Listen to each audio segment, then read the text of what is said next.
BSc प्रथम वर्ष वाले विद्यार्थियों के लिए जो टॉपिक हमने शुरू किया था, शैवालों में कोशिकीय संरचना या उनमें जो कोशिकांग है उनकी आंतरिक संरचना के बारे में हमने पिछले वीडियो के माध्यम से चर्चा की थी। इसके पीडीएफ में मैंने आपसे शेयर किए थे। उसी को आज आगे बढ़ाते हुए आज हम हरित लवक या लवक, वर्णी लवक और अवर्णी लवक, इनके बारे में अध्ययन करेंगे।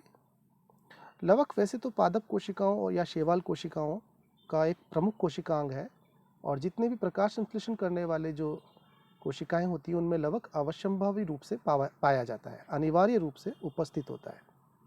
लेकिन नीलहरित शैवालों में यानी साइनोफाइसी वर्ग में यह अनुपस्थित होता है। इसका कारण है कि नीलहरित शैवाल या साइनोफाइसी प्रोकैरियोटिक प्रकार की कोशिकाएं होती हैं और प्रोकैरियोटिक प्रकार की कोशिकाओं में दोहरी झिल्ली द्वारा आबद्ध कोशिकांग नहीं पाए जाते, इसलिए नीलहरित शैवालों में लवक अनुपस्थित होते हैं। इनमें वर्ण की लवक क्रोमोप्लास्ट जो कोशिका द्रव्य होता है उसमें बिखरे पड़े हुए रहते हैं। यदि हम बात करते हैं लवक की, लवक वैसे 3 प्रकार के होते हैं: हरित लवक क्लोरोप्लास्ट, वर्ण की लवक क्रोमोप्लास्ट और अवर्णी लवक यानी ल्यूकोप्लास्ट। यदि बात करते हैं हरित लवक या क्लोरोप्लास्ट की, हरित लवक दोहरी झिल्ली द्वारा परिबद्ध कोशिकांग है। आप इसके बारे में पिछली कक्षाओं में भी पढ़ते आ रहे हैं। इसके भीतर समांगीय आधात्री यानी मैट्रिक्स, उसमें लाइपोप्रोटीन की पट्टिकाएं व्यवस्थित होती हैं। मैट्रिक्स को स्ट्रोमा भी कहा जाता है, एक ध्यान रखिएगा, मैट्रिक्स को स्ट्रोमा भी कहते हैं। जो पट्टिकाएं या लैमेली, इनके अन्य नाम है बिंबिका या थाइलकोइड। पट्टिकाएं, लैमेली, बिंबिका या थाइलकोइड नाम होता है। ये लाइपोप्रोटीन से बनी होती हैं, यानी लिपिड और प्रोटीन से बनी हुई होती हैं। थाइलकोइड यदि एक के ऊपर एक स्तरीय चट्टे के रूप में जमा हो जाए, सिक्के के जो चट्टे होते हैं उस तरह जमा हो जाए, तब इन्हें ग्रेना कहा जाता है या ग्रेनम कहते हैं। स्तर की संख्या 2, 20 या इससे भी अधिक हो सकती है। स्तरीय चट्टे के रूप में एकत्रित थाइलकोइड को ग्रेना कहा जाता है और जो मैट्रिक्स है उसको स्ट्रोमा कहा जाता है। ये वर्ड आप थोड़ा सा दिमाग में रख लीजिएगा। थाइलकोइड या ग्रेनम की सतह पर पर्णहरित कैरोटिनॉइड, फाइक्रोबिलिन्स आदि व्यवस्थित होते हैं। हरित लवक का जो इसमें अन्य पदार्थों का जो वितरण होता है, ये थोड़ा सा, ये विवरण इलाकों में लिखा है, ये गलत है, थोड़ा सा प्रिंटिंग मिस्टेक है। वितरण जो थाइलकोइड में कैरोटिनॉइड, फाइक्रोबिलिन्स और पर्णहरित के अतिरिक्त और जो कौन कौन से पदार्थ पाए जाते हैं उनके बारे में बताया गया है कि वो है हिस्टोन रहित डीएनए, टीआरएनए यानी ट्रांसफर आरएनए तथा 70 प्रकार के राइबोसोम भी पाए जाते हैं। यानी कहा जा सकता है कि हरित लवक अपना खुद का प्रतिकृति बनाने में सक्षम है क्योंकि इसमें डीएनए है अपना स्वयं का, टीआरएनए है और 70 प्रकार के राइबोसोम। 70 प्रकार के राइबोसोम का मतलब अपना प्रोटीन संश्लेषण भी स्वयं कर लेता है। तो इसको, हरित लवक को भी स्वायत्त कोशिकांग माना जा सकता है, जैसे कि माइटोकॉन्ड्रिया को कहा जाता है। दरअसल माइटोकॉन्ड्रिया में पाए जाने वाले जो डीएनए हैं उसे माइटोम नाम दिया जाता है।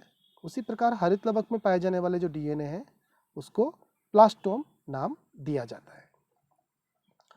और इसकी जो विस्तार से जो संरचना है वो आप कोशिकीय विज्ञान के अंतर्गत बीएससी में अन्य विषयों के साथ करेंगे। तो यहाँ हम शैवालों के संदर्भ में पढ़ रहे हैं, इसलिए इससे ज़्यादा इसको डीपली पढ़ने की आवश्यकता नहीं है। अब हम बात करते हैं वर्णी लवक की। ये लवक जेंथोफाइसी, फियोफाइसी व रोडोफाइसी में पाए जाते हैं। हरित लवक क्लोरोफाइसी में पाए जाते हैं। ये ध्यान रखिएगा, हरित लवक किसमें? क्लोरोफाइसी में। और वर्णी लवक जेंथोफाइसी, फियोफाइसी और रोडोफाइसी में। इसीलिए जेंथोफाइसी, फियोफाइसी और रोडोफाइसी के जो शैवाल होते हैं वो बहुत कलरफुल होते हैं, बहुत रंगीन होते हैं और बहुत सुंदर भी दिखते हैं वो। यदि हम बात करते हैं वर्णी लवकों में थाइलकोइड के बारे में, ये थोड़ा सा प्रिंटिंग मिस्टेक हो रहा है फिर से। थाइलकोइड के केवल 2 से 4 स्तर पाए जाते हैं, ये ध्यान रखिएगा, जो भूरी शैवालों की विशिष्टता है। फिर से, वर्णी लवक यदि 2 से 4 स्तर पे हैं तो वो कौन सा है? भूरी शैवाल यानी फियोफाइसी। जबकि लाल शैवालों यानी रोडोफाइसी में थाइलकोइड का केवल 1 स्तर पाया जाता है। शैवालें स्वयंपोषी होती हैं। इनमें विभिन्न प्रकार के प्रकाश संश्लेषी वर्णक पाए जाते हैं। शैवालों के विभिन्न वर्गों में वर्णकों के प्रकार व मात्रा में व्यापक विभिन्नताएं पाई जाती हैं। शैवालों के विभिन्न वर्गों में वर्णकों के प्रकार और मात्रा में व्यापक विभिन्नताएं पाई जाती हैं। अब कौन कौन से वर्णक होते हैं देख लीजिए, आप सुन लीजिए। क्लोरोफिल यानी पर्णहरित, ये 5 प्रकार के होते हैं। Chlorophyll A, chlorophyll B, chlorophyll C, D और ई। ये प्रमुखतया हरे रंग के होते हैं और ये सभी शैवालों में आवश्यक रूप से पाए जाते हैं, ये ध्यान रखिएगा। क्लोरोफिल ए एक यूनिवर्सल पर्णहरित है, यूनिवर्सल क्लोरोफिल है, क्योंकि ये शैवालों के सभी वर्गों में उपस्थित होता है, साथ ही साथ ये समस्त पादपों में भी पाया जाता है। Chlorophyll A. क्लोरोफिल वसाओं में विलय होते हैं, ये ध्यान रखिएगा। क्लोरोफिल पर्णहरित वसाओं में विलय होते हैं और ये हरे प्रकाश का उत्सर्जन करते हैं। तो इस प्रकार से क्लोरोफिल के बारे में आपने पढ़ा। अब हम कैरोटीनॉइड के बारे में देखते हैं। कैरोटीनॉइड को 2 वर्गों में बांटा जाता है। पहला वर्ग है जैंथोफिल। राउंड ने लगभग 20 प्रकार के जैंथोफिल वर्णकों की उपस्थिति बताई है, जैसे एस्टाजैंथिन, क्रिप्टोजैंथिन, डायटोजैंथिन, डायनोजैंथिन, फ्लेवोजैंथिन, मिक्सोजैंथिन, मिक्सोजैंथोफिल आदि। और दूसरे प्रकार के हैं कैरोटीन्स। शैवालों में 5 प्रकार के कैरोटीन पाए जाते हैं। जैंथोफिल कितने प्रकार के? 20 प्रकार के। और कैरोटीन कितने प्रकार के? 5 प्रकार के। इसे कैरोटीन नाम दिया गया है, आपने सुना होगा कैरेट यानी गाजर, जिसका लाल रंग होता है, उसमें भी कैरोटीनॉइड्स पाए जाते हैं। उसी के आधार पर इस वर्णक को कैरोटीन नाम दिया गया है। शैवालों में 5 प्रकार के कैरोटीन पाए जाते हैं। Alpha carotene, beta carotene, gamma carotene और ओमेगा कैरोटीन और फ्लेवोसिन। ये पीले रंग के होते हैं, ये वसा में विलय होते हैं, ये असंतृप्त हाइड्रोकार्बन होते हैं तथा नीली तथा हरी किरणों का अवशोषण करते हैं और पीली तथा लाल जो किरणें होती हैं उनका उत्सर्जन करते हैं। इसलिए पीले या लाल रंग के हमें नज़र आते हैं। इसके जो शैवाल होते हैं वो पीले या लाल रंग के नज़र आते हैं। जैसे पीले रंग के हो तो फियोफाइसी, लाल रंग के तो रोडोफाइसी हो जाएंगे। यदि हम बात करते हैं फाइकोबिलिन्स, ये 6 प्रकार के होते हैं। तीसरे प्रकार के वर्णक हैं, आप ध्यान रखिएगा। हम पढ़ रहे हैं वर्णिलवक के बारे में, उसमें हमने क्लोरोफिल पढ़ा, कैरोटीनॉइड पढ़ा और अब हम फाइकोबिलिन्स के बारे में पढ़ रहे हैं। ये 6 प्रकार के होते हैं। R phycoerythrin, R phycocyanin, C phycoerythrin, C phycocyanin, B phycoerythrin और एलो फाइकोसाइनिन, एलो फाइकोसाइनिन। ये केवल रोडोफाइसी और जेंथोफाइसी में मिलते हैं। फाइकोबिलिन्स किसमें? रोडोफाइसी और जेंथोफाइसी में। ये प्रोटीन के बने होते हैं। ये जल में विलय लेकिन वसाओं में अविलय होते हैं। विलयन रूप में ये लाल, नारंगी तथा नीली किरणों का उत्सर्जन करते हैं। फाइकोइरिथ्रिन का अवशोषण क्रम नीली, हरी व पीली तरंगे हैं, जबकि लाल तरंगधैर्यों का ये उत्सर्जन करते हैं। फाइकोइरिथ्रिन। फाइकोसाइनिन का अवशोषण क्रम है हरी, पीली व लाल तरंगे, जबकि ये नीली तरंगधैर्य का उत्सर्जन करते हैं। वर्णकों का वितरण अलग से सारणी रूप में किताब में दिया गया है, जिसका PDF मैं आपसे जल्दी ही शेयर कर लूँगा। तो वर्णकों का ये पूरा डिटेल आपने समझा।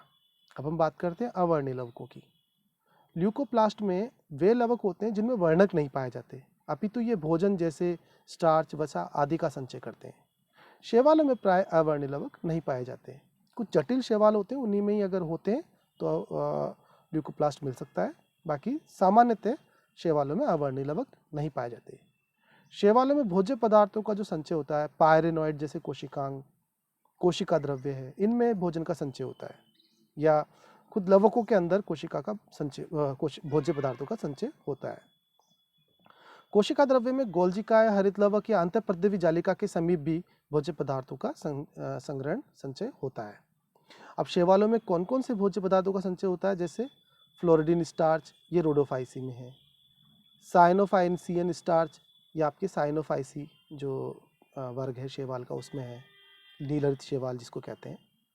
स्टार्च है तो वो क्लोरोफाइसी, कारोफाइसी या क्रिप्टोफाइसी में है। लेमिनेरिन अगर है तो फियोफाइसी में लेमिनेरिन के रूप में होता है। क्राइसोलेमिनेरिन है तो वो फियोफाइसी के जो वर्ग है शैवाल उनमें पाया जाता है। पैरालेमिनेरिन यूग्लिनोफाइसी और जेंथोफाइसी में है। शुगर का भी संचय होता है तो वो क्लोरोफाइसी और कैरोफाइसिस का उदाहरण है। और वसा का संचय करने वाले जो शैवालों के वर्ग है वो है बेसिलेरियोफाइसी और क्राइसोफाइसी। इस प्रकार से ये लवकों के बारे में मेरा टॉपिक पूरा होता है। अगले टॉपिक में हम अन्य कोशिकाओं के बारे में पढ़ेंगे।